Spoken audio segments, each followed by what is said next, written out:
Hey guys, what's up? Todd Lamb here with Doc Goodale. Today we're going to talk about a topic that bugs me often. It's hitting plateaus.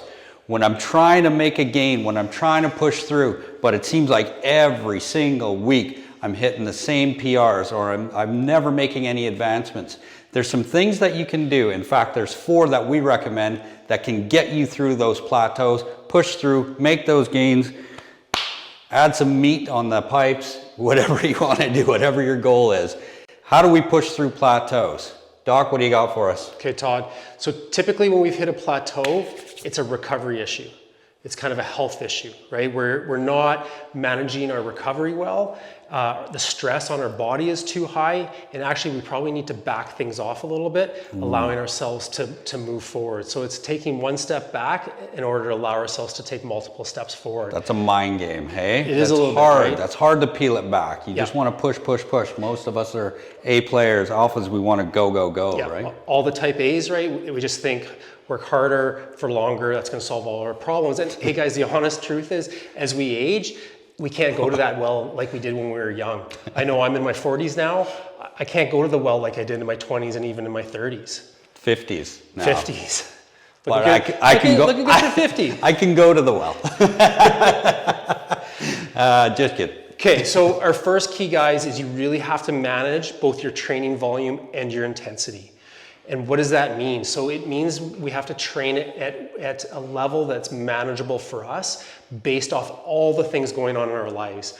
Most of us are professionals, we have other things going on, we have families, we have tons of responsibilities. We're not in college anymore, right? Yeah. We can't spend a few hours in the gym, right? We can't be, following our favorite fitness influencer on Instagram or watching our favorite athlete on YouTube and thinking we can emulate how they're training. We have to be really, really conscious with our volume and load. And typically, guys, as we age, we just can't handle it as much as we used to. That's why we design a lot of the programs here for Alpha Nation with that in mind. We want to get you in, we want to hit you, and then we want to get you out so you can get about the rest of your day. And you can also be focusing on the second key point, which is not basically fucking off your rest and recovery, guys. See that way too often, right? Doc's swearing now, you know. Drop the F-bomb. Maybe that's not good for YouTube. I hope we don't get an explicit. But how many times, guys, as we get older, do we once again, like as Todd was saying, with that type A personality, we just think harder for longer. And the truth is whoa, I'm always thinking that. Just kidding. But that's counterintuitive. We can't do that. We need to focus on our rest and recovery, just like we do our training. So if we're not resting and recovering as hard as we're actually training, we're doing ourselves a disservice. What does that mean? We got to have some rest days in the week, right? We can't be lifting every day. We got to be down regulating. We got to be taking some time away from the gym, and we have to be kind of managing all the other stresses going on in our life and realizing that the training that we're doing, whether it's body weight, whether it's with load, whatever it may be, is just another stress that's adding on top of that. Nice. Okay? Number three. I think you gotta do some conditioning or some daily activity. I'm a big believer in conditioning. We build conditioning into all our programs. I think if you're ignoring the conditioning aspect, if you're not doing that conditioning work, you're not moving blood around in the body, and you're not setting yourself up the best that you can to recoup and recover from the strength training that you've done. Now that conditioning, this doesn't have to be complicated, guys. I'm not telling you guys to go out and do road work and pound the pavement for 30, 40 minutes a day. I'm talking about getting out for some daily walks, maybe spinning easily on a cycle, going out doing some fun stuff, a hike with the family, with the friends, maybe playing a pickup game or whatever it may be. But we need to get the heart kind of working. We need to get blood moving around the body. We can't just be doing everything with the weights or like on the rings or whatever we're doing, whatever program we're following. We gotta stress that heart. It's a muscle, just like the muscles on our skeleton, on our bones. Yeah, and it doesn't mean you're always going, woo, you've got to be max heart rate every single time you train. I train at 130 beats per minute, and I'll tell you, it is work just to keep it there, that slow, steady state. but that slow, steady state actually leads to progression if I stick to it over time. It's a really interesting science. Yeah, give you an example, guys. Like I cycle everywhere. That's how I get around. I don't drive around in a car. I don't drive around in a truck. I commute on my cycle.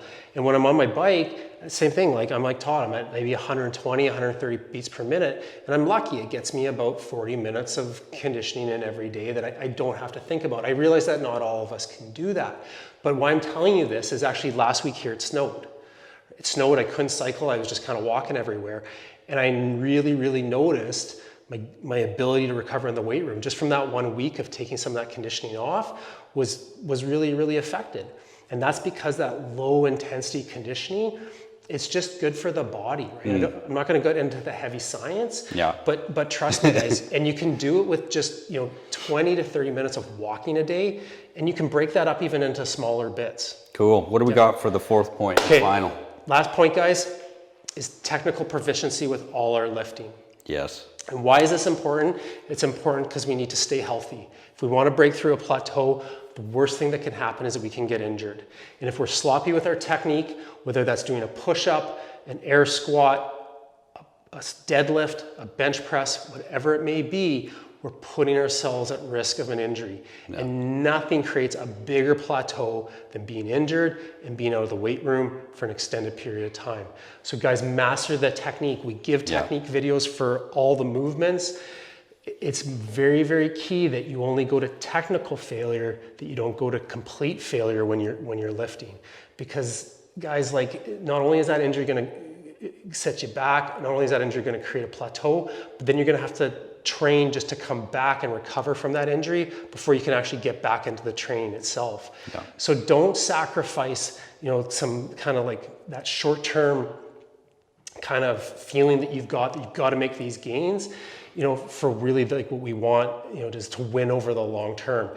As we age, guys, we just don't have the ability to bounce back like when we're young. Yeah. We have to think about this as a marathon and not as a sprint. Slow is smooth, boys. Smooth is fast. Yeah, so perfect. You want to keep that technique. That physical literacy is critically important. It's as important as knowing the sequence of your session, but knowing how to do each movement in that session in a smooth and efficient manner. So, guys, that's 4 very good examples of what you can do to bust through a plateau.